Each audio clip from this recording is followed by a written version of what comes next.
Hello everyone, welcome to RNM academy channel.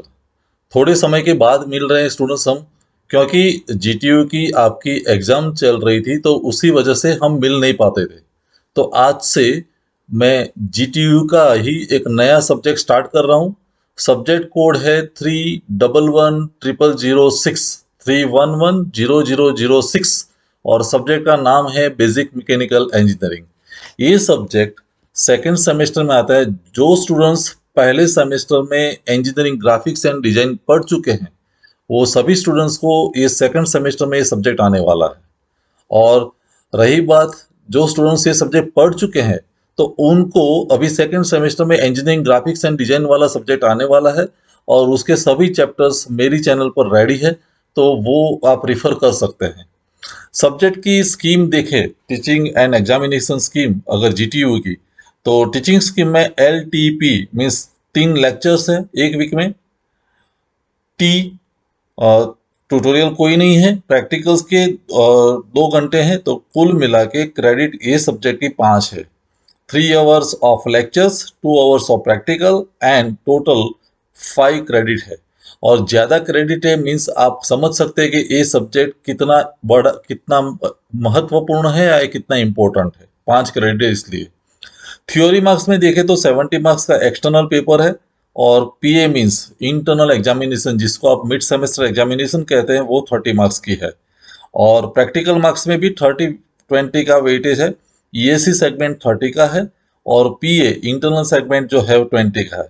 तो total marks ये subject के 150 है। 150 मार्क्स का ये सब्जेक्ट है।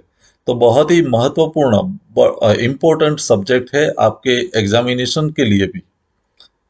सब्जेक्ट के टॉपिक्स या चैप्टर्स की बात करें तो टोटल चैप्टर्स जो है वो 13 चैप्टर्स है। और कौन से चैप्टर है? पहला चैप्टर है इंट्रोडक्शन, जहाँ प्राइम मूवर्स और बेसिक यूनिट्स और सभी इसकी बात है। दूसरा चैप्टर एनर्जी का है, आवर्स भी अलॉट किए हैं। तीसरा चैप्टर प्रॉपर्टीज ऑफ गैसेस है। Fourth properties of steam. फिर उसके बाद हीट इंजिन्स है। 6 chapter steam boilers, then internal combustion engines. उसके बाद पंप्स है, एयर कंप्रेसर्स है, रेफ्रिजरेशन एंड एयर कंडीशनिंग का भी एक चैप्टर है। कपलिंग्स, क्लचेस एंड ब्रेक्स का एक चैप्टर है। चैप्टर नंबर 12 जो है वो transmission of motion and power. And chapter number 13 जो है वो इंजीनियरिंग मटेरियल्स। तो बहुत ही लेंथी सिलेबस है सब्जेक्ट का, और इसीलिए जीटीयू ने भी स्पेसिफाई किया है कि topic number 6, 11 and 12 of the above syllabus are to be covered in practical hours. तो ये 3 चैप्टर्स आपको थियोरी क्लास में कोई प्रोफेसर या फैकल्टी पढ़ाने वाला नहीं है। 6, 11 एंड 12 वो लेबोरेटरी में ही कवर होंगे। थियोरी क्लास में ये चैप्टर्स कोई लेने वाला नहीं है। लेकिन चिंता की बात नहीं है, मैं ये 3 चैप्टर भी अपनी ये एकेडमी चैनल पर, आरएनएम एकेडमी चैनल पर 3 चैप्टर भी लेने वाला हूँ। तो ये हुई बात सब्जेक्ट की। अभी आज से जो मैं शुरुआत करता हूँ वो पहला चैप्टर है इंट्रोडक्शन। और इंट्रोडक्शन चैप्टर में सबसे पहला टॉपिक है प्राइम मूवर। बहुत बार एक क्वेश्चन एग्जामिनेशन में सिंगल मार्क का क्वेश्चन आता है, व्हाट इज प्राइम मूवर। तो पहले ये समझना जरूरी है प्राइम मूवर हम किसको कहते हैं। तो प्राइम मूवर की डेफिनेशन है, prime mover is a device which converts natural source of energy into mechanical work. जो भी सोर्स एनर्जी का अवेलेबल है, नेचुरल पार्ट, नेचुरल सोर्स जो है, उसको जब हम मैकेनिकल वर्क में कन्वर्ट करते हैं, और वो कन्वर्ट करने वाली जो डिवाइस है उसको हम प्राइम मूवर कहते हैं। तो एक साइड नेचुरल सोर्स रहना चाहिए, और दूसरी साइड हमें मैकेनिकल वर्क मिलना चाहिए, और बीच वाला जो कन्वर्जिंग डिवाइस है उसको हम प्राइम मूवर कहेंगे। अभी सवाल ये होता है कि मैकेनिकल वर्क प्रोड्यूस करना मीन्स क्या करना, मैकेनिकल वर्क की आइडेंटिटी क्या है। तो मैकेनिकल वर्क इन जनरल अगर आपको याद रखना है, तो जहां भी हमें रोटरी मूवमेंट मिलती है, इसका मतलब मैकेनिकल वर्क इज डन। तो जहां भी हमें रोटेशन मिलता है, और इसीलिए सबसे पहली जो इन्वेंशन हुई वो व्हील की हुई। व्हील मीन जैसे व्हील का आविष्कार हुआ व्हील का, तो उसके बाद बाकी के सभी इन्वेंशन हुए। तो मैकेनिकल वर्क का आइडेंटिफिकेशन है, कहीं ना कहीं हमें रोटरी मूवमेंट मिलनी चाहिए। तो आपको ये बात समझ में आ गई होगी कि नेचुरल सोर्स को कन्वर्ट करके मैकेनिकल वर्क प्रोड्यूस करने वाला बीच का जो डिवाइस है वो प्राइम मूवर है। चलो आगे बढ़ते हैं। तो नेचुरल सोर्स की जब बात होती है तो कौन से ऐसे सोर्सेस है एनर्जी के जिसका हम इस्तेमाल करते हैं प्राइम मूवर में, और उसमें सबसे पहला जो सोर्स है वो फ्यूल्स है। Fuels is most widely used source of energy. Maximum जो सोर्स ऑफ एनर्जी यूज होता है, नेचुरल सोर्स ऑफ एनर्जी, वो है फ्यूल्स। और फ्यूल्स का प्राइम मूवर में क्या इंपॉर्टेंस है? तो फ्यूल को हम बर्न करते हैं, जिसको हम फ्यूल कंबशन कहते हैं। फ्यूल को जब हम बर्न करते हैं तो हीट एनर्जी जनरेट होती है, और ये हीट एनर्जी जो जनरेट होती है उसमें से मैकेनिकल वर्क में कन्वर्जन होता है। और हीट एनर्जी को मैकेनिकल एनर्जी में कन्वर्ट करने की जो डिवाइस है जिसको हम प्राइम मूवर कहते हैं, लेकिन वो प्राइम मूवर का नाम है हीट इंजिन्स। उसको हम कहेंगे हीट इंजिन्स। तो फ्यूल कंबशन होता है, फ्यूल बर्निंग की वजह से हीट एनर्जी जनरेट होती है। ये हीट एनर्जी जनरेशन जो हुआ उसका इस्तेमाल करके हीट इंजिन्स यानी प्राइम मूवर उसको मैकेनिकल वर्क में कन्वर्ट करता है। तो ये पहला पार्ट हुआ। सेकंड जो सोर्स ऑफ एनर्जी है वो वाटर है। और वाटर हमें पता है कि रिवर में से main source of water is available in river. तो river water is useful form of energy. हम कह सकते हैं river water is useful form of energy. Water की जब बात करते हैं तो वाटर रिवर में either river is means water is flowing और वाटर इज स्टैंड स्टिल। समझो कि डैम स्ट्रक्चर है तो वहाँ वाटर स्टेडी है। अगर वाटर फ्लो हो रहा है रिवर में तो उसमें दो प्रकार की एनर्जी होती है, आइदर पोटेंशियल एनर्जी और काइनेटिक एनर्जी। अगर स्टेडी है और उसकी हाइट की वजह से डैम में समझो कि पानी कलेक्शन है, वाटर का कलेक्शन है, तो वो पोटेंशियल एनर्जी है। अगर फ्लो करता है तो उसमें काइनेटिक एनर्जी है, मोशन है। तो कोई भी एनर्जी हो, अगर डैम स्ट्रक्चर है तो वो पोटेंशियल एनर्जी को भी हम काइनेटिक एनर्जी में कन्वर्ट करते हैं, और वो काइनेटिक एनर्जी का कन्वर्जन होता है मैकेनिकल वर्क में। और बीच में जो डिवाइस यूज होती है जिसको जनरली वर्सेटाइल लैंग्वेज में हम प्राइम मूवर कहते हैं, लेकिन वो डिवाइस वाटर के लिए जो यूज होती है वो हाइड्रोलिक टर्बाइन है। तो हाइड्रोलिक टर्बाइन के व्हील्स पर, ब्लेड्स पर वाटर का वाटर का इम्पिंजिंग होता है, वाटर उस पर इम्पैक्ट होता है, और उसकी वजह से हाइड्रोलिक टर्बाइन का जो ब्लेड्स है उसका मूवमेंट होता है, rotary movement, and mechanical work is generated. So this is a second source, water. तो वाटर के लिए हम याद रखेंगे पोटेंशियल एनर्जी या काइनेटिक एनर्जी, और हाइड्रोलिक टर्बाइन का इस्तेमाल करके हम उसको मैकेनिकल वर्क में कन्वर्ट करते हैं। चलो आगे बढ़ते हैं। वाटर का दूसरा यूज, रिवर वाटर ही है, लेकिन वाटर का दूसरा यूज हम इस तरह से भी कर सकते हैं मैकेनिकल वर्क फाइंड करने के लिए। क्या? वाटर को हम हीट करते हैं, और वाटर का हीटिंग होता है तो हमें पता है कि स्टीम में उसका रूपांतर होता है, स्टीम में उसका कन्वर्जन होता है। तो वाटर को स्टीम में कन्वर्ट करने के लिए जो डिवाइस यूज होती है वो boiler, to boil the water. तो वाटर को बॉईल करके हम उसको स्टीम में कन्वर्ट करते हैं, और हाई प्रेशर जो स्टीम है वो steam we can use in steam turbine और स्टीम इंजन। दो डिवाइस है हमारे पास, ये डिवाइस भी प्राइम मूवर का ही पार्ट है।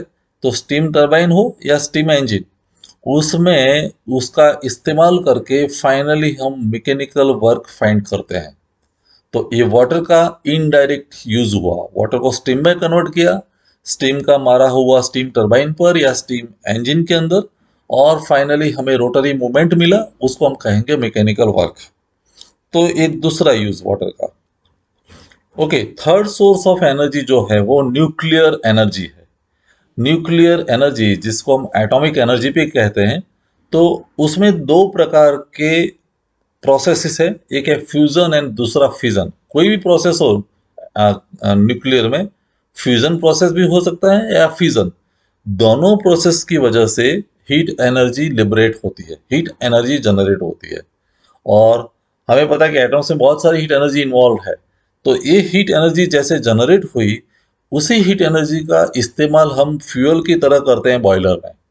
और वाटर ऐड करते हैं, और ये हीट एनर्जी दोनों का इस्तेमाल करके हम स्टीम में उसको कन्वर्ट करते हैं, और यही स्टीम स्टीम टरबाइन में यूज होती है, और स्टीम टरबाइन हमें मैकेनिकल वर्क देता है।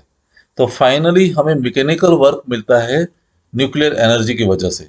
तो न्यूक्लियर एनर्जी में इन्वॉल्व दो प्रोसेसेस जो हैं, फ्यूजन और फिजन, उसमें से हीट एनर्जी का बॉयलर में इस्तेमाल, स्टीम कन्वर्ट हुआ, स्टीम का हमने स्टीम टरबाइन में यूज किया, और हमें फाइनली मिला मैकेनिकल वर्क। तो ये थर्ड सोर्स ऑफ एनर्जी है, natural source of energy, that is nuclear energy. Next source of energy, it is a solar energy. It is a free source of energy. Solar बिल्कुल free energy है, non polluting energy है, और इस solar energy का multiple use हो सकता है। Of course उसका कन्वर्टेबिलिटी रेशियो, यूटिलाइजेशन फैक्टर बहुत कम है, धीरे धीरे उसकी अवेयरनेस बढ़ रही है, लेकिन सोलर एनर्जी में से भी हम हीट एनर्जी फाइंड कर सकते हैं। ये हीट एनर्जी का हम बॉयलर में इस्तेमाल करके स्टीम जनरेट कर सकते हैं, और यही स्टीम को हम स्टीम टरबाइन में ला के मैकेनिकल वर्क प्रोड्यूस कर सकते हैं। तो ये फोर्थ सोर्स ऑफ एनर्जी हुआ, सोलर एनर्जी।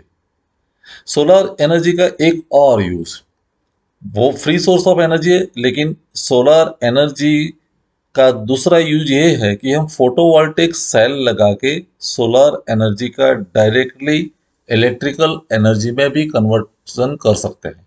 तो ये सोलर एनर्जी का दूसरा यूज भी हुआ।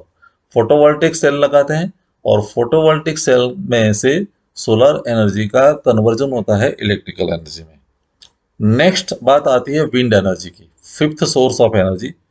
विंड एनर्जी वो भी फ्री सोर्स ऑफ एनर्जी है, नॉन पॉल्यूटिंग भी है, और विंड एनर्जी में भी स्पीड है, वेलोसिटी है विंड की। हम कई बार देख चुके हैं कि ये जो विंड एनर्जी है, हाई स्पीड की वजह से बहुत बड़ा नुकसान भी कई बार होता है। तो ये विंड एनर्जी की वेलोसिटी का यूज करके कहाँ यूज करेंगे? विंड मिल में, जिसको हम विंड टरबाइन भी कहते हैं। तो विंड टरबाइन की ब्लेड्स पर उसका इंपिंजिंग होता है, और उसकी वजह से विंड टरबाइन या विंड मिल रोटेट होती है, और मैकेनिकल वर्क प्रोड्यूस होता है। तो ये फिफ्थ सोर्स ऑफ एनर्जी है, जहां विंड एनर्जी का इस्तेमाल करके हम मैकेनिकल वर्क प्रोड्यूस करते हैं। ये 5 सोर्सेस हम याद रखेंगे, और बात आती है बहुत ही इंपॉर्टेंट क्वेश्चन की लास्ट में, वो है क्लासिफिकेशन ऑफ प्राइम मूवर्स। कई बार एक क्वेश्चन जीटीयू की एग्जामिनेशन में पूछा गया है, क्लासिफिकेशन ऑफ प्राइम मूवर्स। तो प्राइम मूवर का क्लासिफिकेशन देख लेते हैं। सबसे पहले हम लिखेंगे प्राइम मूवर्स, और उसके दो प्रकार है, एक है थर्मल और दूसरा नॉन थर्मल। थर्मल मीन्स जहां हीट एनर्जी इन्वॉल्व है, और उसकी वजह से जब भी हम मैकेनिकल वर्क प्रोड्यूस करते हैं तो वो थर्मल सोर्स ऑफ एनर्जी है। और थर्मल के अंदर भी 5 टाइप्स है। कौन से थर्मल सोर्सेज है जहां हीट एनर्जी इन्वॉल्व है?